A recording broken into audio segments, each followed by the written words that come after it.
Hi అందరికీ నమస్కారం. నా పేరు కార్తిక్. క్వాలిఫికేషన్ వచ్చేసరికి ఎంఎస్సీ అగ్రికల్చర్. మీరు చూస్తున్నారు మన రైతు బజార్ యూట్యూబ్ ఛానల్. మనమున్నాము మన రైతు బజార్ ఖమ్మం స్టోర్లో. అయితే ఈరోజు ఆర్గానిక్ ఫెర్టిలైజర్స్ అందుబాటులో ఉన్నాయి అని చెప్పేసి మనం చెప్పాం. రైతులు ఆర్గానిక్ ఫెర్టిలైజర్ అంటే ఏంది, అదేందో మాకు తెలియదు సార్. మామూలు ఫెర్టిలైజర్స్ అయితే మాకు తెలుసు, కానీ ఈ ఆర్గానిక్ ఫెర్టిలైజర్స్ ఏంది, మళ్ళీ ఆర్గానిక్లో డిఏపి, ఆర్గానిక్లో పొటాష్, ఆర్గానిక్లో ఎంపీకే, వాటి గురించి మాకు కొంచెం వివరిస్తారా అని చెప్పేసి కొంతమంది కొన్ని అడిగారు. దానికోసం మనం ఈ వీడియో. దీని గురించి చెప్పాలంటే మనం ఒక్కసారి ఒక 70-80 ఏళ్ళు వెనక్కి వెళ్ళాలి.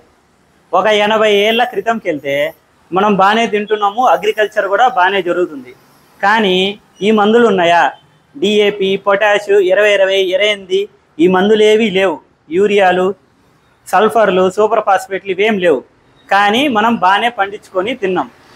అది ఎందువల్ల, మనకు కావాల్సింది న్యూట్రియన్స్ అనమాట. ఆ న్యూట్రియన్స్ అనేవి మన భూముల్లో ఉన్నాయి. ఎన్పికే ప్లాంట్ అనేది ఎక్కువ తీసుకుంటుంది. మనం ఎట్లయితే అన్నం ఎక్కువ తింటాము కానీ కూరలు తక్కువ తింటాము, చపాతీలు ఎక్కువ తింటాము, కర్రీస్ తక్కువ తింటాము. అలానే దానికి అన్నం ఏంటంటే ఎన్పికే, తర్వాత బోరాను, క్లోరిను, సల్ఫరు, జింకు, మాలిబ్డనము, ఇవన్నీ కూరలు. అవి ఖచ్చితంగా తినాలి. కాకపోతే ఇది ఇంటేక్ అనేది ఎక్కువ కావాలి. ఇది ఎక్కడి నుంచి వచ్చింది? పూర్వకాలంలో ఈ ఎన్పికే అనేది ఎక్కడి నుంచి ఉంది? మన దిబ్బెరువులలో తర్వాత గుంతలు తీసి పాడైపోయిన వేస్ట్ అంతా దాంట్లో వేసి కూర్చిపెట్టినప్పుడు కుళ్ళిద్ది. ఆ కుళ్ళుడి దాన్ని తీసుకొని వచ్చి భూమిలో వేస్తాం. అదే ఎన్పికే. మరి కుళ్ళిన దాంట్లో ఏముంటాయి? బ్యాక్టీరియా ఉంటాయి. మనం ఒక ఇన్ని డేషన్ పాలు తీసుకొని రాత్రి మమ్మ వచ్చేసి అంత పెరిగేస్తుంది. పొద్దున్న చూసేసరికి కూడా మొత్తం పెరిగైంది. ఎలా పెరిగైంది? మైక్రో ఆర్గానిజమ్స్ అన్నీ కూడా డెవలప్ అయిపోయినాయి. దాంట్లో ఉండే మైక్రో ఆర్గానిజమ్స్ పాల మొత్తానికి ఎక్కేసి డెవలప్ అయిపోయింది. అలానే మన భూమిలో కూడా మైక్రో ఆర్గానిజమ్స్ ఉంటాయి. అవి ఏమైతాయి? బ్యాక్టీరియా అంటారు, సూక్ష్మక్రిములు. అవి ఇంకా ఇంకా ఇంకా భూమి మొత్తం కూడా స్ప్రెడ్ అయిపోయి ఇంత నువ్వు కొంచెం వేస్తే అది ఇంకా రెట్టింపు అవుతుంది. అదే కెమికల్ ఎరువులు కానీ తీసుకుంటే, కెమికల్ ఎరువు మనం 100 గ్రామ్స్ కానీ వేస్తే ప్లాంట్ ఒక 20 గ్రామ్స్ తీసుకుంటుంది. 80 గ్రామ్స్ కూడా భూమి మీద వేస్ట్గా పడి ఉంటుంది. కరగదా అంటే కరిగిద్ది, అది ఎప్పుడుకో కరిగిద్ది. ఇమీడియట్గా నీకు ప్లాంట్కి అయితే ఇంటేక్ ఏం రాదు, అది పక్కన ఉండిపోయిద్ది. అంటే మనం వేసే దాంట్లో పనిచేసే దానికన్నా కూడా వేస్టేజ్ ఎక్కువ ఉంది. అదే ఒక 50 కేలు బస్తా ఆర్గానిక్ ఫెర్టిలైజర్ వేసామనుకోండి, ఈ 50 కేలు కూడా మొత్తం కూడా భూమిలో కుళ్ళిపోయిద్ది. అంటే నేచర్కి దగ్గరికి వెళ్తున్నట్టు, నేచర్కి కావాల్సిన బ్యాక్టీరియా మనం ఇస్తున్నాం. సరే సార్, మాకు ఇంకొక డౌట్ వచ్చింది.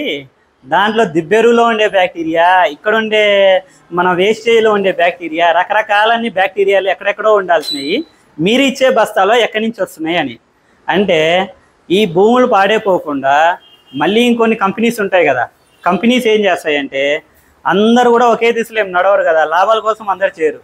కొంతమంది ఆర్గానిక్ కోసం పనిచేసే సైంటిస్టులు ఉంటారు, ఆర్గానిక్ కోసం పనిచేసే కంపెనీలు ఉంటాయి. వీళ్ళు ఏం చేశారంటే దాంట్లో ఉండే బ్యాక్టీరియాని ఐసోలేట్ చేశారు, దాంట్లో ఉండే బ్యాక్టీరియాని తీశారు. ఆ బ్యాక్టీరియాని తీసి వీళ్ళు మళ్ళీ కొత్తగా ప్రొడక్షన్ చేసి ఆ బ్యాక్టీరియాని ఒక దాంట్లో పొందుపరిచారు.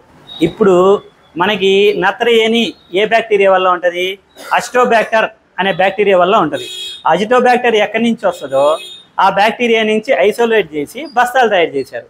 ఆ తర్వాత phosphorus solubilising bacteria, potash mobilising bacteria. అంటే మెయిన్గా phosphorus solubilising bacteria, potash mobilising bacteria, Azotobacter. ఈ 3 బ్యాక్టీరియాలు ఉంటే ఏంటంటే మనకి ఎన్పికే వచ్చేస్తుంది. కొంతమంది రైతులు వినుంటారు, ఇవే bacterial cultures, trichoderma, Pseudomonas, same ఇవే అనమాట. అది కూడా కంప్లీట్ ఆర్గానిక్, దానిలో బ్యాక్టీరియా ఉంటుంది. ట్రైకోడర్మా, సూడోమోనాస్ ఎలా అయితే బ్యాక్టీరియా భూమిలో పడి అది ఇంకా ఇంకా రెట్టింపు అయిపోయి చెట్టుకి రక్షణ అనేది ఇస్తుందో, సేమ్ అలానే ఎన్పికే అంటే ఏం లేదు, డిఏపి అంటే ఏం లేదు, ఎన్పి ఉంటుంది, కే ఉండదు. అంటే నత్రజని ఉంటుంది, భాస్వరం ఉంటుంది, పొటాష్ ఉండదు. అదే పొటాష్ వచ్చేసరికి ఓన్లీ పొటాషే ఉంటుంది. ఆ తర్వాత 20-20-0-13 అంటే దానిలో పొటాష్ ఉండదు. 14-35-14 అంటే 14 నత్రజని, 35 భాస్వరం, 14 పొటాష్ ఉంటుంది. 10-26-26 పొటాష్ ఉంటుంది. ఇలాగా ఎన్పికే అని చెప్పేసి ఒక బస్తా, ఎన్పి అంటే డిఏపి ఒక బస్తా, పొటాష్ ఒక బస్తా. ఇలాంటి బస్తాలు కంపెనీస్ అదే పనిగా తయారు చేసి ఇస్తుంది. ఓకే, ఇంతవరకు నేను చెప్పా ఇంకా ఇంకా దాని గురించి చెప్పాలంటే ఇంకా చాలా మ్యాటర్ ఉంది. కాకపోతే దాన్ని అర్థం చేసుకోవడం ఇవన్నీ మనకి కష్టం కాబట్టి కంక్లూజన్ అనేది ఇస్తా. ఇంకో చిన్న డౌట్ ఉంది రైతులకి, ఏంటంటే మరి దాంట్లో ఉండే పర్సంటేజ్ దీంట్లో ఉంటుందా? 100% ఉంటుంది. అంటే చూపించడానికి తక్కువ చూపిస్తారు. ఇప్పుడు దాంట్లో వచ్చేసి డిఏపి అనుకుందాము, నత్రజని 18, భాస్వరం 46% ఉంటుంది. ఈ 18, 46% అనేది దీంట్లో వచ్చేసి తక్కువ ఉంటుంది. నేనేం చెప్పాను మీకు ఇంతకుముందు, ఇంత పెద్ద పాలల్లో అంతే పెరిగేస్తాము, మొత్తం కూడా పెరిగేస్తాయని చెప్పినాం కదా. నీకు ఇచ్చే పర్సంటేజ్ తక్కువైనా కూడా భూమిలో దాంతోపాటు నువ్వు ప్యాడ్ ఎరువు లేకపోతే ఆర్గానిక్ ఇంకొంచెం ఉంటే భూమి మొత్తం స్ప్రెడ్ అయిపోయింది. డిఏపికి దీనికి ఈక్వల్ కాదు. డిఏపి కంటే 100 రెట్లు ఇది. ఎందుకంటే నువ్వు ఇచ్చే 50 కేలు బస్తా ఎన్ని టన్నులు అవుతుందో తెలియదు. నీ మట్టి ఉన్నంత వరకు మొత్తం కూడా కుళ్ళిపోయింది. అదే 50 కేలు బస్తా ఏముంది, అంతవరకే. దాంట్లో కూడా 20 గ్రామ్సే కదా తీసుకునేది. 100 గ్రాముల్లో ఒక 20 గ్రాములు తీసుకుంటుంది, మిగతా అంతా కూడా వేస్ట్ అయిపోయింది. సో ఆర్గానిక్కి కెమికల్కి పోటీ కాదు. ఇది అంతకి 10 పనిచేస్తుంది, దానికి పోటీ కాదు. సో పర్సంటేజ్ వైజ్ ఎక్కువే ఉంటుంది. తర్వాత కెమికల్ ఏముంటుంది, ఆటోమేటిక్గా కెమికల్స్ ఉంటాయి. దీనిలో వచ్చేసి ఆర్గానిక్ అంటే కెమికల్ ఫ్రీ. మనం ప్రకృతికి దగ్గరగా నడుస్తున్నాము, అది ప్రకృతికి దూరంగా నడుస్తున్నాము. ఈ లాజిక్ అనేది మనం అర్థం చేసుకుంటే ఆర్గానిక్ దగ్గరికి మనం ముందుకు వెళ్తాం. ఇంకా సింపుల్ చెప్పాలంటే మనం ఇప్పుడు స్ప్రేయింగ్స్ ఇవన్నీ చేస్తున్నాము. ఇప్పుడు మనం ఏమన్నా పూర్వకాలంలో చిన్నప్పుడు అమ్మమ్మ వాళ్ళ ఇంటికి అట్లా వెళ్తే పైన పిచ్చుకలు, ఆ సౌండ్స్ ఈ సౌండ్స్ తెల్లవారంగానే ఉంటాయి. ఈ రోజు ఏమైనా కనిపిస్తున్నాయా? ఈ స్ప్రేయింగ్స్ అన్నీ చేస్తున్నాం కాబట్టి, కెమికల్ కాబట్టి కనిపించడం లేదు. పోనీ బాగా వర్షం పడ్డది, మన భూముల్లోంచి వానపాములు వచ్చి, సరే ఇప్పుడు కొంతమందికి వస్తున్నాయి, చూస్తే చాలా ఏరియాల్లో రావడం లేదు.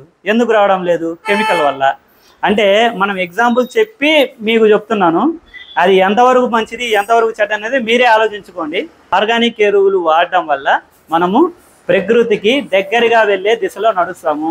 ఇంకో చిన్న విషయం ఏంటంటే, వెయ్యంగానే స్పీడ్ రిజల్ట్ అయితే ఉండదు, నిదానంగా ఉంటుంది రిజల్ట్ అనేది. మనం ఎట్లా వేసామంటే మరుసటి రోజు 20 ఫ్యాక్ట్ ఏనుమార్క్ అని వేసినామంటే ఈరోజు వేస్తే రేపటికి ఎల్లుండికే బ్రహ్మాండమైన చేంజ్ కనిపిస్తుంది. రైతులు దానికి బాగా ఆకర్షితులవుతారు రైతులు అన్నమాట. ఇది వచ్చేసి చేంజ్ వెంటనే కనిపించదు. నెక్స్ట్ తరానికి ఇప్పుడు నువ్వు ఈరోజు పర్ఫెక్ట్గా భూమిని మెయింటైన్ చేస్తే నెక్స్ట్ నీ కొడుకు వ్యవసాయం చేసే టయానికి భూములు మిగతా వాళ్ళ భూముల కంటే కూడా మీ భూములు నెంబర్ 1 ఉంటాయి. ఎందుకు అని అంటే ఇదే అన్నమాట. మనము బంగారు గుడ్డు అనేది తింటాం, దాన్ని కోస్తే ఏమొస్తుంది? ఏమి రాదు. కానీ పెంచుకుంటే బంగారు గుడ్డు రోజుకోటి వస్తుంది. ఆర్గానిక్కి కెమికల్కి కాన్సెప్ట్ మొత్తం కూడా డిఫరెంట్. మనము ఒక వీడియోలో మొత్తం కూడా పొందుపరచలేము. కంక్లూజన్ ఇస్తున్నాను, పనితనము ఒకటే, రేటు తక్కువ. భూమికి మంచిదా అంటే 200% మంచిది. సో ఈ కేటగిరీలన్నీ ఇవన్నీ ఉద్దేశించి ఆర్గానిక్ ఎరువులు మనం తెప్పించాము. మన స్టడీ ఉంది, మనం ఎంఎస్సీ అగ్రికల్చర్ చదివాము. మనం రైతులకి ఎంతో కొంత మన తోచిన సహాయము ప్లస్ వీటన్నిటి గురించి ఆలోచించి తర్వాత ఇంకో చిన్న విషయము, మనం గవర్నమెంట్కి భారం కూడా తగ్గిస్తున్నట్టే. ఒక యూరియా బస్తా 2600 రూపాయలు ఒరిజినల్గా మొత్తం కూడా గవర్నమెంట్ బరాయించి కొన్ని వేల కోట్లు గవర్నమెంట్ కెమికల్ ఎరువుల మీద బరాయించి రైతుకి అతి తక్కువ ధరలో ఇస్తుంది. 266.5 రూపాయి ఎంఆర్పి ఇస్తుంది అంటే 2000 రూపాయలు సుమారుగా గవర్నమెంట్ కడుతుంది. అది బస్తా మీదనే మెన్షన్ చేస్తాడు, పైన గవర్నమెంట్ ఎంత కడుతుంది, కంపెనీ ఎంత బరాయిస్తుంది, రైతుకి ఎంత వస్తుంది అనేది సబ్సిడీ మొత్తం కూడా ప్రతి బస్తా మీద మెన్షన్ అవుతుంది. 5000, 6000 బస్తా ఒక్కో బస్తా. కానీ మనకి 1800, 1700, 1350 దొరుకుతుంది, కాదనట్లేదు. ఇది ఏ బస్తా అయినా సరే 1350. ఆర్గానిక్ ఏ బస్తా తీసుకున్నా కూడా 1350 రూపాయలే. మనం గవర్నమెంట్కి కొంచెం హెల్ప్ చేయొచ్చు, మన జీడిపి పెరిగిద్ది. ఎందుకంటే మనం అగ్రికల్చర్లో నెంబర్ 1 ఉన్నాము. ఇప్పుడు ఈ బస్తాల వల్ల మొత్తం గవర్నమెంట్కి భారం పడకుండా గవర్నమెంట్ భారం తగ్గించుకోవచ్చు, ప్రకృతికి కెమికల్ ఫ్రీ చేసుకోవచ్చు. మనము 1350కే ఏ బస్తా అయినా తెచ్చుకోవచ్చు, మన భూములు బాగుంటాయి. వీటన్నిటిని ఉద్దేశించి ఆర్గానిక్ ఎరువులు వాడతారని ఆశిస్తూ అందరికి కూడా థ్యాంక్ యూ.